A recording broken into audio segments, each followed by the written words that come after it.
إن الله يأمركم أن تؤدوا الأمانات إلى أهلها وإذا حكمتم بين الناس أن تحكموا بالعدل إن الله نعم ما يعظكم به إن الله كان سميعا بصيرا.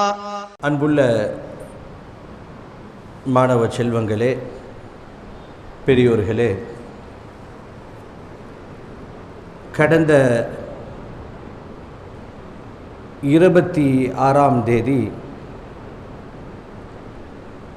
இந்தியாவினுடைய நம் நாட்டினுடைய 72வது குடியரசு தினத்தை கோலாகலமாக நினைவு கூறப்பட்ட செய்தியை நாம் அனைவரும் அறிந்து வைத்திருக்கிறோம். ஆங்கிலேயர்களிடத்தில் அடிமைப்பட்டு கிடந்த நாம் ஒரு கூட்டு முயற்சியால், மதம் கடந்த, இனம் கடந்த ஒரு கூட்டு முயற்சியால் சுதந்திர காற்றை நாம் அனைவரும் சுவாசிக்க ஆரம்பித்து சில வருடங்கள் கழித்து நமக்கு நாமே ஆண்டு கொள்வதற்காக வேண்டி ஒரு அரசியல் அமைப்பு சட்டத்தை நீண்ட ஆய்வுக்கு பிறகு உருவாக்கி குடியரசாக மலர்ந்த அந்த நாளை ஒவ்வொரு ஜனவரி 26ஆம் தேதி நாம் அதை கடைபிடித்து வருகிறோம்.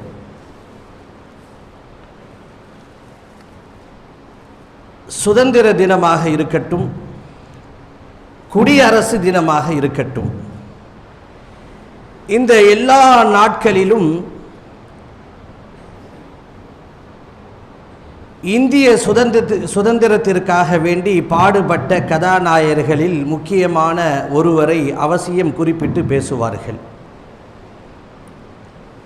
அவரை தவிர்த்து விட்டு சுதந்திரத்தை பற்றியே பேச முடியாது.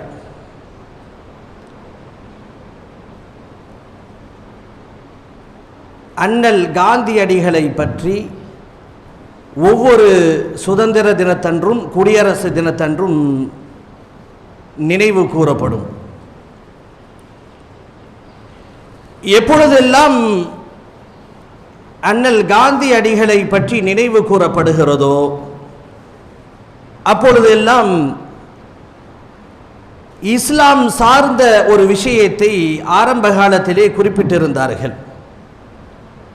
கொஞ்சம் நாட்கள் செல்ல செல்ல செல்ல நம்முடைய உண்மை வரலாறுகளை எல்லாம் மறைக்கப்பட்டு எங்கே இதை வெளியே கொண்டு வந்து விட்டால் இஸ்லாமியர்களுக்கு வலு கூடிவிடுமோ என்ற எண்ணத்திலே நம்முடைய உண்மை வரலாறுகளை மறைக்கப்பட்டு இன்றைக்கு நம்முடைய உறவுகள் தொப்புள் குடி உறவுகளாக இருக்கக்கூடிய சகோதர சகோதரிடத்திலே கேட்டு பார்த்தாலும் கூட சுதந்திரம் வாங்கி கொடுத்த அந்த நபர்களுடைய பட்டியலில் இஸ்லாத்தை சார்ந்தவர்கள் அறிந்து யாரையாவது பேரை தெரிந்து வைத்திருக்கிறார்களா என்று பார்த்தால் வெகு சிலர்கள் மட்டும்தான் தெரிந்து வைத்திருப்பார்கள். இந்த நேரத்தில் காந்தி சொன்ன ஒரு வார்த்தை உலக மக்களுக்கு மத்தியிலே பிரபலமான ஒரு வார்த்தை. சுதந்திரம் வாங்கி முடிக்கப்பட்டு விட்டது. அப்போ முதல் முறையாக ஒரு ஆட்சி அமைகிறது, ஒரு ஆட்சி அமைக்கப்படுகிறது.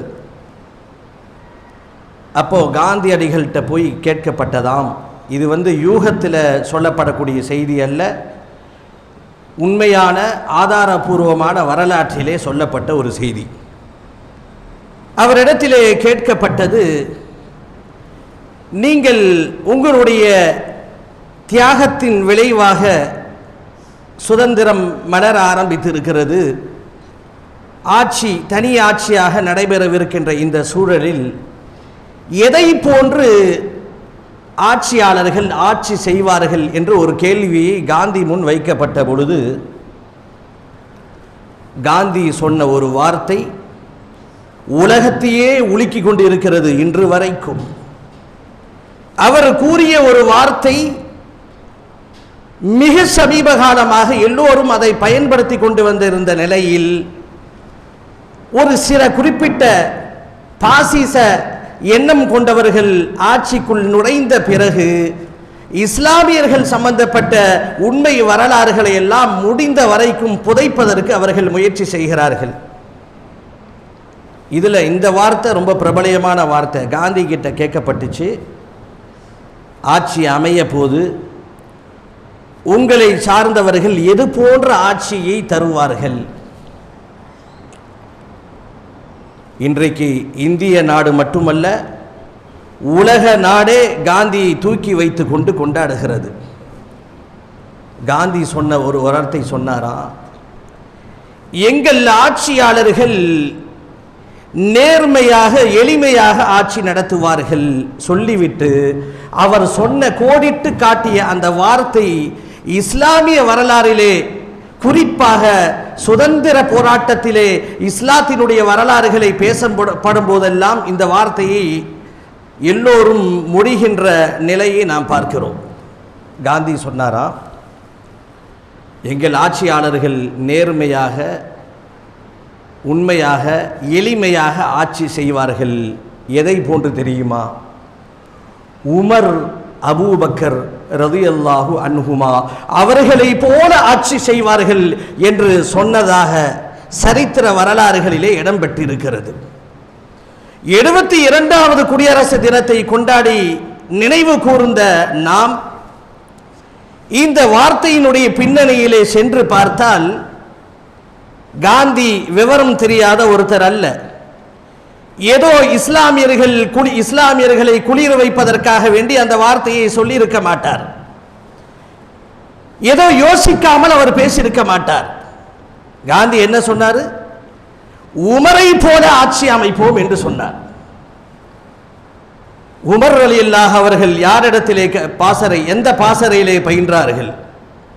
நபிகள் பெருமானார் ஸல்லல்லாஹு அலைஹி வஸல்லம் அவருடைய பாசறையிலே பயின்றவர்கள் அல்லவா? மொத்தத்திலே அரசியல் அமைப்பு, ஒரு நிர்வாகம் எப்படி இருக்க வேண்டும் என்பதற்கு கடைசி வரைக்கும் இஸ்லாத்தினுடைய வரலாறு ஒரு மகுடமாக மின்னிக் கொண்டிருப்பதை இன்று மட்டுமல்ல என்றுமே மறந்துவிட முடியாத ஒரு நிலை. அப்படி என்ன இஸ்லாமிய உமர் ரலியல்லாஹுடைய ஆட்சியை அவர் பெருமையாக சொன்னார் என்று பார்த்தால், இன்றைக்கு இருக்கக்கூடிய ஊராட்சி மன்ற தலைவரிலிருந்து ஜனாதிபதி வரைக்கும் ஒரு தலைவராக அவருடைய பொறுப்பு எப்படி இருக்க வேண்டும் என்பதற்கு நபிகள் பெருமானார் ஸல்லல்லாஹு அலைஹி வஸல்லம் அவர்கள் ஒரு அழகான முன்னோட்டத்தை அமைத்து தந்திருக்கிறார்கள். இன்றைய ஆட்சியாளர்கள் பெருமானார் அவர்களிடத்திலிருந்து கற்றுக்கொள்ளக்கூடிய பல செய்திகளிலே மிக முக்கியமான செய்தி நேர்மை, எளிமை. பெருமானார் ஸல்லல்லாஹு அலைஹி வஸல்லம் அவர்களுடைய நேர்மைக்கும் அவருடைய எளிமைக்கும் அவர்களுடைய நிர்வாக திறனையும் வரலாறுகளிலே படித்து பார்க்கின்ற பொழுது இப்படியெல்லாம் இருந்திருப்பார்களோ என்று வாய் பிளக்குகின்ற அளவுக்கு அவருடைய வரலாறுகள் அமைந்திருக்கிறது. உண்மை வரலாற்றுக்கு சொந்தக்காரர்கள் நாம் சகோதரர்களே. எவனோ ஒருத்த, எந்த பைத்தியக்காரனோ எவனோ ஃபேஸ்புக்கிலே அல்லது மேடையிலே பெருமானார் அவர்களை பற்றி அநாகரிகமாக பேசிவிட்டால் அது என்ன, நாங்கள் கொந்தளிப்போம், அவர்கள் மீது நாங்கள் அளவு கடந்த அன்பு வைத்திருக்கிறோம். இதையெல்லாம் தாண்டி பார்த்தால் பெருமானார் அவர்களுடைய புகழை அல்லாஹ் என்றோ உயர்த்தி விட்டார். நீங்கள் தாழ்த்துவதினாலோ நீங்கள் உயர்த்தி பேசுவதினாலோ பெருமானார் ஸல்லல்லாஹு அலைஹி வஸல்லம் அந்தஸ்து உயரப் போவதில்லை. அதே நேரத்தில் எங்களுடைய தந்தையை எங்களை பெற்றெடுத்த பெற்றோர்களை விட, தாயை விட, தந்தையை விட, சொத்து சுகங்களை விட நபியை நாங்கள் நேசிக்கிறோம். அந்த நபிக்கு ஏதாவது ஒரு மூலையிலே ஏதாவது ஒரு இடத்திலே கருத்து என்ற பெயரிலே புலம்பினால் அதற்கு இஸ்லாமிய சமுதாயம் நிச்சயமாக கொதித்தெழும். எழுந்த காட்சிகள் கடந்த காலத்திலும் உண்டு, இப்பொழுதும் நடைபெற்றுக் கொண்டு இருக்கிறது. அது ஒரு பகுதி, அது நமக்கு தேவையில்லை. அது அப்புறம் பேசுவோம். பெருமானார் ஸல்லல்லாஹு அலைஹி வஸல்லம் அவருடைய நிர்வாகம் பெரிய ஆச்சரியமான நிர்வாகம்.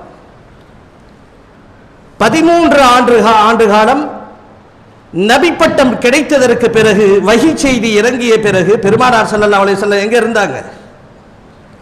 மக்காவிலே இருந்தார்கள்.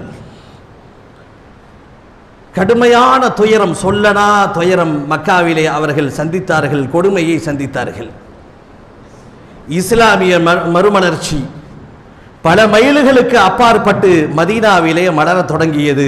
பெருமானார் ஸல்லல்லாஹு அலைஹி வஸல்லம் மதீனாவுக்கு சென்றார்கள். இஸ்லாமிய ஒரு குடியரசை அங்கே அமைத்தார்கள். அந்த காலத்தில் பெரும்பான்மை பலம் பெற்ற சமூகமாக இஸ்லாமிய சமூகம் மதீனாவிலே திகழ்ந்தது. அவர்கள் நாடினால் என்ன வேண்டுமானாலும் செய்யலாம். இன அழிவை செய்திருக்கலாம். யார் யாரெல்லாம் இஸ்லாத்திற்கு ஒத்து போகவில்லையோ எல்லோரையும் அழித்து கொண்டு இருக்கலாம். வரலாறுகளிலே பார்க்கிறோம் சகோதரர்களே, பெரும்பான்மை பலம் கொண்ட மதீனாவிலே ஒரு அழகான ஒரு அரசாட்சி அமைந்த பிறகும் கூட பெருமானார் ஸல்லல்லாஹு அலைஹி வஸல்லம் அவர்கள் எல்லா மக்களுக்கும் சம உரிமையை அளித்திருக்கிறார்கள். வரலாறு பேசுகிறது. எல்லோரையும் கூப்பிட்டு வைக்கிறார்கள். அங்கே யாரு? பழங்குடியினர்கள், முஷ்ரிக்குகள், யூதர்கள் எல்லாம் மதீனாவிலே இருக்கிறார்கள். பெரும்பான்மை யாருக்கு? இஸ்லாமியர்களுக்கு இருக்கு. இன்றைக்கு இந்த பெரும்பான்மைன்னு ஒன்று வச்சுக்கிட்டு ஆட்சியாளர்கள் பண்ணக்கூடிய எத்தனை அல்சாட்டியங்கள்! தங்களுக்கு பிடிக்காதவனை அழிக்கிறார்கள், தங்களுக்கு பிடிக்காத மதத்தை சுரண்டி கொண்டே இருக்கிறார்கள். பெருமானார் ஸல்லல்லாஹு அலைஹி வஸல்லம் அவர்கள் எந்த காலத்திலும் பழிவாங்கிய அரசியலை செய்ததே கிடையாது. எந்த காலத்திலும் எங்கள் நபி ஸல்லல்லாஹு அலைஹி வஸல்லம் அவர்கள் விரோத போக்கை, துவேஷத்தை உண்டாக்கியதே கிடையாது. யூத மக்கள் எப்படியெல்லாம் சூழ்ச்சிகள் செய்த போதிலும் கூட, பெருமானார் ஸல்லல்லாஹு அலைஹி வஸல்லம் தனி பெரும்பான்மையாக இஸ்லாம் அமைந்த போதிலும் கூட அந்த மக்களை எல்லாம் அழைத்து முதலாக வரலாறிலே ஒரு அரசியல் சாசனம் எழுதப்பட்டது. பெருமானார் ஸல்லல்லாஹு அலைஹி வஸல்லம் ஒப்பந்தம் செய்கிறார்கள். இந்த குடியரசு அப்படின்னா இப்படி தான் இருக்கணும். அங்கே இருக்கக்கூடிய சிறுபான்மையினர் யூத மக்கள் எல்லாம் பயந்து கொண்டிருக்கிறார்கள். நமக்கு என்ன ஆகுமோ, நாம் எப்படியெல்லாம் இவர்களை சித்திரவதை செய்தோம், எப்படியெல்லாம் இவர்களை நாம் கொடுமைப்படுத்தினோம், எந்த வகையிலெல்லாம் நாம் இவர்களுக்கு தொல்லை கொடுக்குமோ அத்தனை வகையிலும் தொல்லை கொடுத்திருக்கிறோம். நம்ம என்ன செய்ய போகிறார் என்று எல்லோரும் பயந்த அந்த நேரத்திலே பெருமானார் ஸல்லல்லாஹு அலைஹி வஸல்லம் ஒரு ஜனநாயகம் எப்படி இருக்க வேண்டும் என்பதற்கு அழகான முறையிலே அந்த நிகழ்வு அமைந்தது. எல்லோரையும் அழைக்கிறார்கள். குறிப்பாக சிறுபான்மையினராக இருக்கக்கூடிய யூத சமுதாயத்தை அழைத்து, உங்களுடைய சமய உரிமை பாதுகாக்கப்படும். இஸ்லாத்தின் மீது, நபிகள் பெருமானார் அவர்களின் மீது ஸல்லல்லாஹு அலைஹி வஸல்லம் அவர்கள் மீது யாரும் எந்த கோணத்தில் ஆய்வு செய்தாலும் ஒரு சிறு கடுகளவு கூட எந்த குறையும் கண்டுவிட முடியாது. பூத கண்ணாடியை வச்சு நீங்க வரலாறுல புரட்டி பார்த்தா கூட பெருமானார் அவர்களுடைய வாழ்க்கை திறந்த புத்தகம். உள் ஒன்று புறம் ஒன்று, வெளி ஒன்று உள் ஒன்று வாழ்ந்த வாழ்க்கையை பெருமானார் அவர்கள் வாழவில்லை. ஹதீஸில் பார்க்கிறோம், எல்லாம் தெளிவாக வரையறுத்து நமக்கு பாதுகாப்பாக வைக்கப்பட்டு இருக்கிறது. பெருமானார் ஸல்லல்லாஹு அலைஹி வஸல்லம் உடைய வாழ்க்கை திறந்த புத்தகம். நல்ல நோக்கத்தோடு அதை அணுகுபவர்கள் அதில் கவரப்பட்டு இஸ்லாத்தை தழுவிய வரலாறுகளை பார்க்கிறோம். மேற்கத்திய வரலாறுல ஒருவர் பெருமானார் அவர்களை எப்படியாவது குறை கண்டுபிடிச்சி ஒரு படத்தை தயாரித்து உலக அளவிலே நாம் வெளியிட வேண்டும் என்று ஒருவர் நாடி இருக்கிறார். கடந்த காலத்திலே நடந்தது. ஒருத்தரை பற்றி குறை சொல்லணும்னா அவர்கிட்ட என்ன குறை இருக்குன்னு பழகி பார்த்தா தான் தெரியும். அப்போ பெருமானார் அவருடைய வரலாறுகளை படிக்கிறார், எல்லாம் ஆய்வு செய்கிறார். என்ன ஆச்சரியம் நடந்தது பாருங்கள். எந்த நபியை குறை கூற வேண்டும், எந்த நபியை குறையை உலகத்திற்கு பரப்ப வேண்டும் என்ற அடிப்படையிலே களத்திலே இறங்கினாரோ அதே நபர் நபியினுடைய வாழ்க்கையால் கவரப்பட்டு அஷ்ஹது அல்லா இலாஹ இல்லல்லாஹ் என்ற திருக்கலிமாவை முடிந்து இஸ்லாத்தை தழுவிய எத்தனையோ சம்பவங்கள் மேற்கத்திய உலகிலே பிரபலயமாக இன்றளவும் பதிவு செய்யப்பட்டு மக்கள் படித்துக் கொண்டிருக்கிறார்கள். ஒரு ஆட்சி எப்படிப்பட்ட ஒரு ஆட்சியாக இருக்க வேண்டும்? பெருமானார் ஸல்லல்லாஹு அலைஹி வஸல்லம் யூதர்கள்லாம் கூப்பிட்டு, உங்களுக்கு முழு சுதந்திரம், இந்த பிரதேசத்திலே வசிப்பதற்கு முழு சுதந்திரம் உங்களுக்கு இருக்கிறது. எங்களுடைய கொள்கை ஓரிரை கொள்கை, நீங்கள் வேறு ஒன்றை வழிபட்டுக் கொண்டிருக்கிறீர்கள். உங்களுடைய சமய உரிமையில நாங்கள் தலையிட மாட்டோம், நீங்களாகவே இருந்து கொள்ளலாம் என்ற பிரபலயமான ஒப்பந்தம் மதீனாவிலே இஸ்லாமிய அரசு பலமாக நிறுவிய பிறகும் கூட ஒரு எளிய மக்கள், ஒரு நலிந்து போன மக்கள், ஒரு சிறுபான்மையின மக்களின் மீது பெருமானார் ஸல்லல்லாஹு அலைஹி வஸல்லம் அவர்கள் கொண்ட அந்த கரிசனை, அவர்கள் நடந்து கொண்ட விதமெல்லாம் இன்றைய ஆட்சியாளர்கள் வியப்பாக பார்த்து கொண்டிருக்கிறார்கள். ஆட்சியாளருக்கு மிக முக்கியமான தேவை நேர்மை. இன்றைக்கு அந்த நேர்மை என்ற பேச்சுக்கே இடம் கிடையாது. ஆளும் கட்சியை சார்ந்தவர்கள் எதை செய்தாலும் வெளியே வந்து விடலாம். சமீபத்தில் பேப்பரில் பார்த்துருப்போம். இன்றைக்கு அரசியல் சட்டம் எல்லாம் யாருக்கு தோதுவாக வளைக்கப்படுகிறது?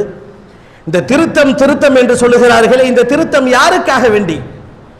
மக்களை திருப்திப்படுத்துவதற்காக வேண்டியா என்று பார்த்தால், பணம் கொடுத்து போனவர்களை, கார்ப்பரேட்டுகளை திருப்திப்படுத்துவதற்காக வேண்டி குடியரசாக மலர்ந்த நம் நாட்டிலே சட்ட திருத்தம் என்று பல கிறுக்கல்களை செய்து கொண்டிருக்கிறார்கள்.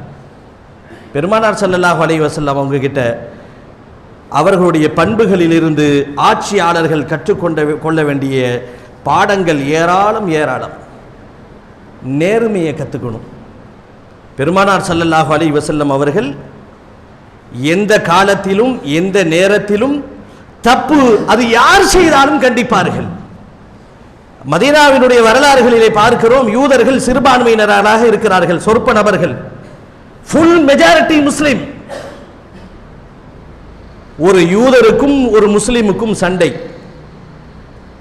பெரும்பான்மை பலம். இவர்கள் 100 பேர், இவர்கள் வெறும் 5-10 பேர்னு உதாரணத்துக்கு வைத்துக் கொள்ளலாம். அந்த யூதருக்கு என்ன தைரியம் என்று பார்த்தால், கொண்டு போய் இந்த கேஸ் பெருமானாரிடத்திலே செல்லுகிறது. இந்த கேஸை கொண்டு செல்பவர் யார் என்று பார்த்தால் யூதர். ஒரு யூதருக்கு இஸ்லாத்தின் மீது பெருமானார் ஸல்லல்லாஹு அலைஹி வஸல்லம் அவர்கள் மீது இந்த நேர்மையின் மீது வைத்திருந்த நம்பிக்கையின் விளைவாக அவர்கள் சுதந்திரமாக அந்த நல்லாட்சியிலே மன நிம்மதியோடு வாழ்ந்த வரலாறுகள் இன்றைக்கும் ஆட்சியாளர்கள் போற்றி புகழ்ந்து தள்ளிக்கொண்டே இருக்கிறார்கள். பெருமானார் ஸல்லல்லாஹு அலைஹி வஸல்லம் அவருடைய காலத்தில்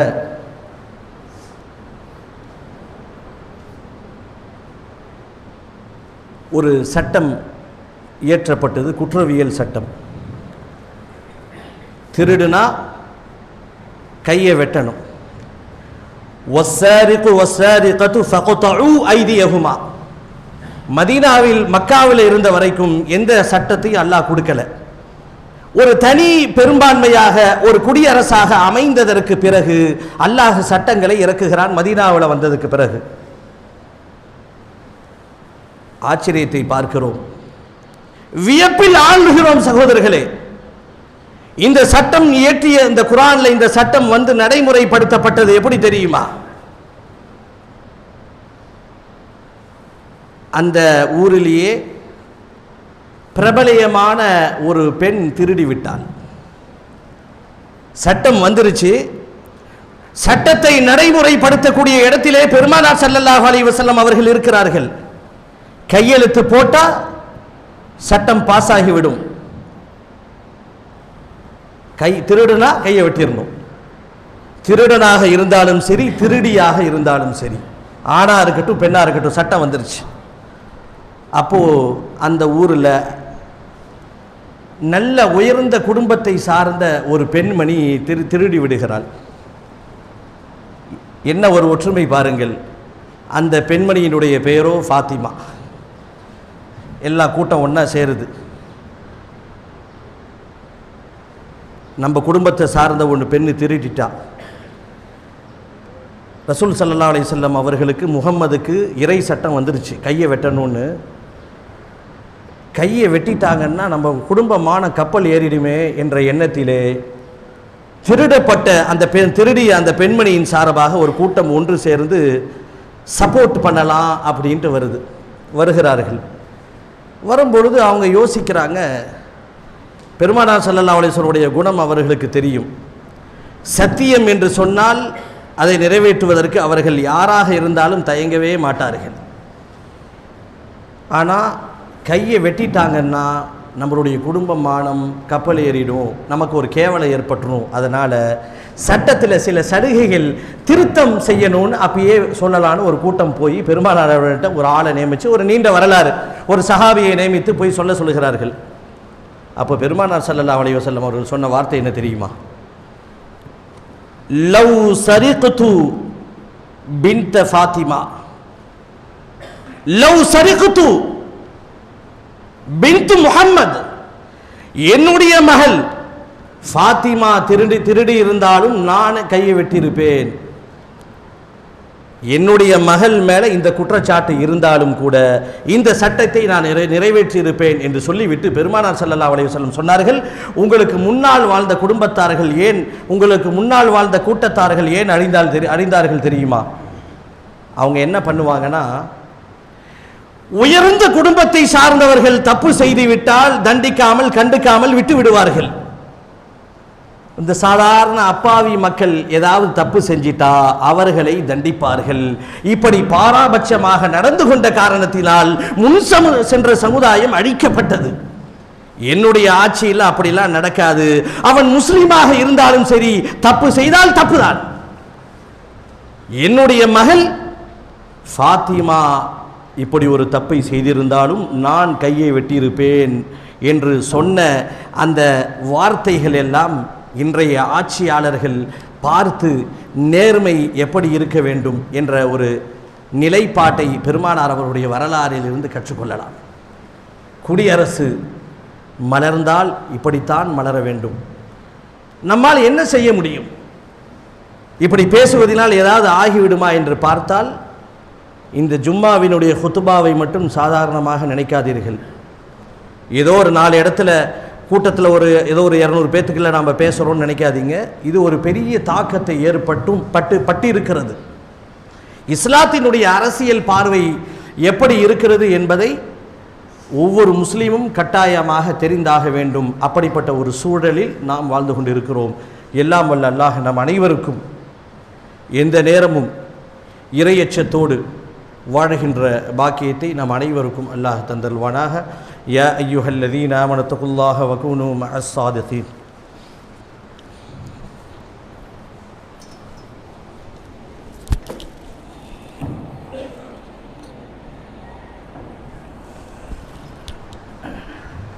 அல்ஹம்துலில்லாஹி அல்லதீ வகஃபா வஸலாமுன் அலா இபாதிஹி அல்லதீன இஸ்தஃபா.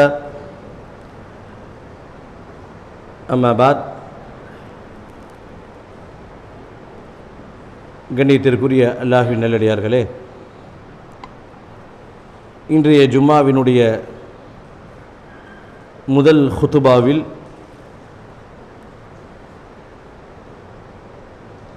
கடந்த 26ஆம் தேதி இந்தியாவினுடைய நம் நாட்டினுடைய 72வது குடியரசு தினத்தை நினைவு கூர்ந்து ஒரு குடியரசு எப்படி இருக்க வேண்டும், எப்படி இருந்தால் அது மக்களுக்காக நடத்தப்படுகின்ற அரசு,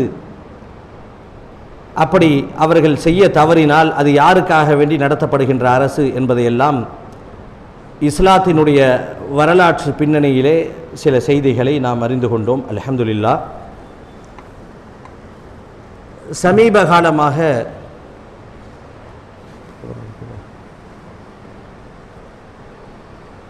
சில மனநோயாளிகள் இந்தியா உலகம் முழுக்க பரவி கொண்டே இருக்கிறார்கள். அவர்கள் உண்மையாகவே மனநோயாளிகளாக இருந்தால் அந்தந்த மாநிலத்தை சார்ந்த அரசு அவர்களை கொண்டு போய் சிகிச்சை அளித்து அவர்களை ஒடுக்கி தனியாக அறையில் வைத்து பூட்ட வேண்டும். இந்த மனநோயாளிகள் செய்கின்ற வேலை என்னவென்று சொன்னால், பேப்பரில் பத்திரிகையில் நீங்கள் பார்த்துருப்பீங்க, திடீரென்று ஒருவன் சென்றவர்களை எல்லாம் கடித்தான் என்று சில மிருகங்களையும் மனிதர்களையும் செய்திகளை நாம் படித்திருப்போம்.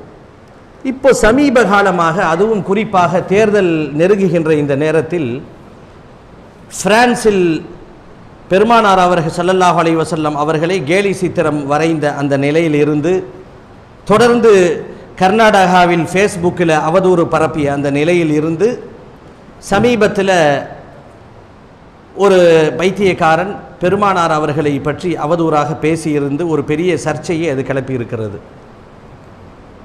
சில இஸ்லாமிய சொந்தங்கள் யோசிக்கலாம், இப்படி ஒரு நிலை ஏற்படுகின்ற பொழுது நாம் எப்படி எதிர்வினை ஆற்ற வேண்டும்? அவன் பைத்தியக்காரன், அவன் நோயாளியாக இருக்கிறான் என்று விட்டுவிடலாமா என்று பார்த்தால் நிச்சயமாக அப்படி இருக்கக்கூடாது. ஒருவன் நம்மளுடைய தந்தையை பற்றியோ தாயை பற்றியோ யாராவது கேவலமாக பேசினா, எப்படி எந்த ஒரு ஆர்வமுள்ள ஒரு சுறுசுறுப்பான தெளிவான ஒரு மனுஷனால் பொறுத்து கொள்ள முடியாதோ, அதைவிட உயிரை விட மேலாக மதிக்கின்ற பெருமானார் ஸல்லல்லாஹு அலைஹி வஸல்லம் அவர்களை பற்றி உலகத்திலே எந்த மூலையில் எவன் சுய நினைவோடு பேசினாலும் சரி, சில சூழ்ச்சிகளின் அடிப்படையில் பேசினாலும் சரி, இஸ்லாமிய சமுதாயம் அதை பொறுத்து கொள்ளாது. உங்களுக்கு ஒரு ஒப்பீட்டு செய்தியை காமிக்கிறேன். நீங்கள் எங்கேயாவது உலக வரலாறில் பார்த்தீங்கன்னா, யாராவது ஒரு முஸ்லீம் ஹிந்து சகோதரருடைய கடவுளை அல்லது அவங்களுடைய அந்த வரலாறை யாராவது கேலி பண்ணி பேசியிருக்காங்கன்னு பார்த்தா யாருமே பேசியிருக்க மாட்டாங்க. என்ன காரணம் என்று சொன்னால், குர்ஆனுடைய உத்தரவு சகோதரர்களே. குர்ஆன்ல அல்லாஹ் என்ன சொல்லுகிறான்? வலா தசுப்புல் லதீன யதுஊன் மின் தூனில்லாஹ், அல்லாஹ் அல்லாத வணங்குகின்ற கடவுளர்களை நீங்கள் திட்டாதீர்கள். இதை நாகரிகம் கருதி இஸ்லாமியர்கள் செய்யவில்லை, எங்களுடைய மார்க்கமே அப்படிதான்ப்பா சொல்லுது. அதே சமயத்திலே எங்கள் நபியை எவனாவது எதையாவது சொல்ல முன் வந்தால் எங்களால் முடிந்த வரைக்கும் அதற்கு நாங்கள் பதில் கொடுப்போம். இது எதன் பின்னணியில் இது நடக்கிறதோ என்று எங்களுக்கு தெரியல. ஆனால் சட்டம், அந்தந்த மாநிலத்தில் உள்ள சட்டம் அதன் கடமையை நிச்சயமாக செய்ய வேண்டும். இதில் ஒரு மகிழ்ச்சியான செய்தி என்னன்னு சொன்னால், சமூக வலைத்தளங்களில் பார்த்தீங்கன்னா ஆச்சரியமாக இருக்குது. நபியை பற்றி பேசியதற்கு முஸ்லிம்கள் கண்டனம் தெரிவித்ததை விட இஸ்லாம் அல்லாத சகோதரர்கள் நிறைய கண்டனம் தெரிவித்திருக்கிறார்கள். வெளிநாடுகளில் இருந்தால் பேசி அனுப்பியிருக்காங்க பல சகோதரர்கள். அப்படி நம்ம எல்லாம் எந்த ஒரு சதியையும் நம்மை பிரித்து விட முடியாது என்ற ஒரு நல்ல நிகழ்வும் இன்றைய சமகால நிகழ்வாக நாம் பார்க்கிறோம். ஹுப்புன் நபி, பெருமானார் ஸல்லல்லாஹு அலைஹி வஸல்லம் அவர்களை உளமாற நேசிப்போம், அவருடைய செயல்களை பின்பற்றுவோம். எல்லாம் வல்ல அல்லாஹ் நம் அனைவருக்கும் அவருடைய செயல்களை முழுக்க அமல்களை பின்பற்றுகின்ற உம்மத்தாக நம்மை ஆக்கி அருள் புரிவானாக. யா அய்யுஹல்லதீன ஆமனு தகுல்லாஹ ஹக்க துகாதிஹ் வலா தமூதுன்ன இல்லா வஅன்தும்